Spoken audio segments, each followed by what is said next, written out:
Cheap Shot Nation. You're watching Quick Shot Reviews for Cheap Shot Entertainment on the Quick Shot Reviews channel. I'm your host Luke, and we're still going through the Conjuring universe. Unfortunately, we've come to a loggerheads here because this is by far the worst, and that's including The Nun. This is by far the worst film in the series, and possibly one of the worst films I've ever seen. And I've watched Driller Killer. Yeah, check out that review. Anyway, The Curse of La Llarona. I think that's how you say it, or I would just say Curse of La Llarona because it sounds funnier and it makes people laugh, hopefully. Anyway, in the timeline, this is 1973 and it was released in 2019. The very last Conjuring extended universe film before the next film, which is The Conjuring 3. 29% on Rotten Tomatoes, and I think that's being very generous to this film because it has zero redeeming features at all. It's not scary. It tries to be The Nun, and The Nun wasn't scary. It's been set up in the first film. The Conjuring set this up with their little trinket room. They had the white dress.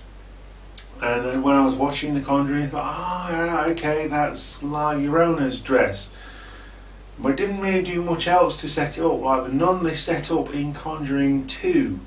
And the Crooked Man, I think, is possibly going to be getting a spin-off film as well, which will be interesting because I watched The Conjuring 2 last night, in fact. It was directed by Michael Chavez and written by Mickey Dougherty, and yeah, it seems to be an ensemble cast of sort of Latin American actors and actresses in this one. Not that that's a bad thing. Obviously, it is a Latin American and Mexican urban legend, La Llorona, and we get to find out what La Llorona is from a very knowledgeable priest, like he would know these things.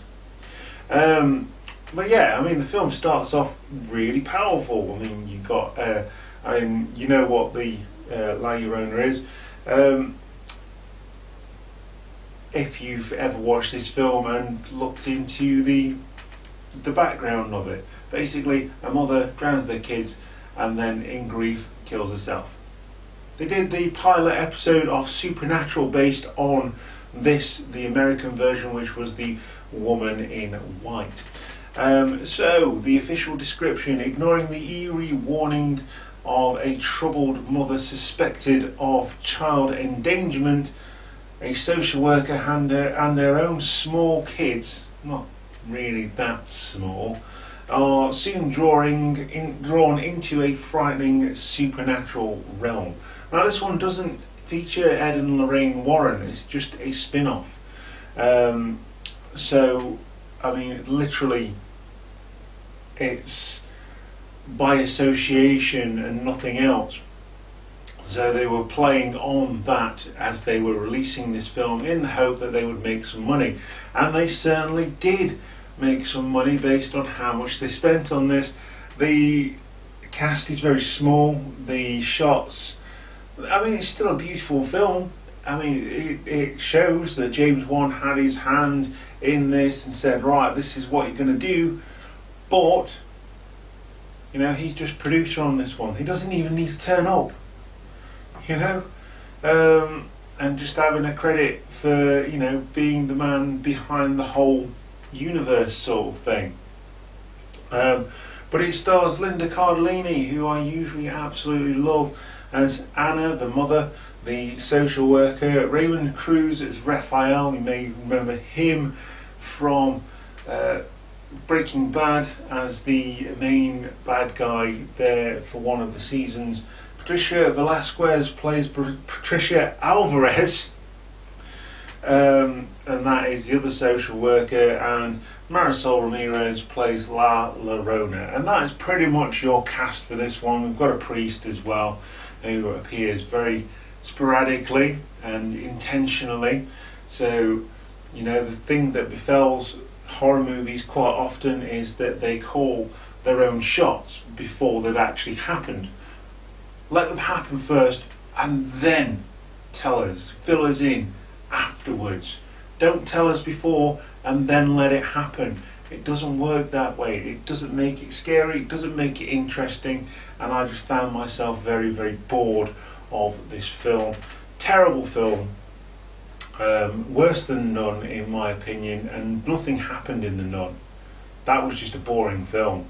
At least stuff happened in this, but it wasn't intense, and I found myself laughing and sort of asking the question, like, there's one scene where the little girl is being drowned in the bathtub by these weird, hands of La Llorona, and the mother's like, oh, that sounds like my daughter is drowning in the bathtub. I wonder whether I should go and see.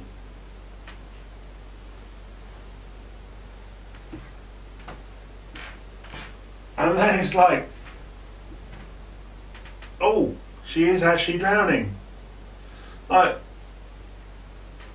come on, have a little bit of panic in you, And then she gets upstairs and the bathroom door's shut and she has to break it down, and she does save the little girl in the end. Hooray!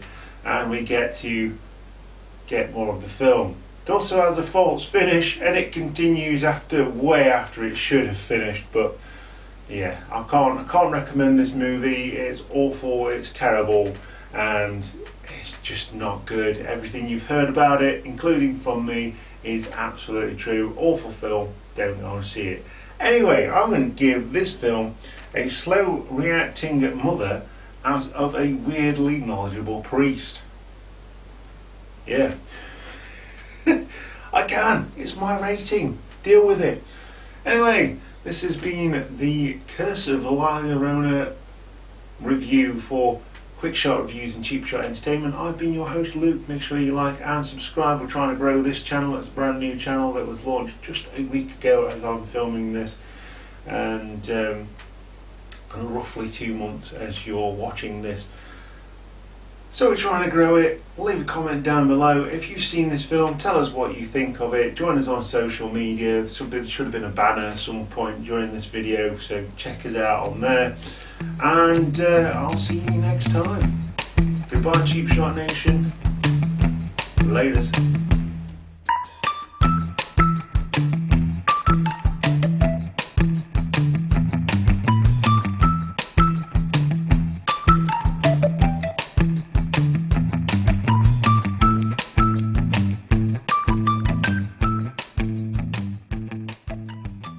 Hiya.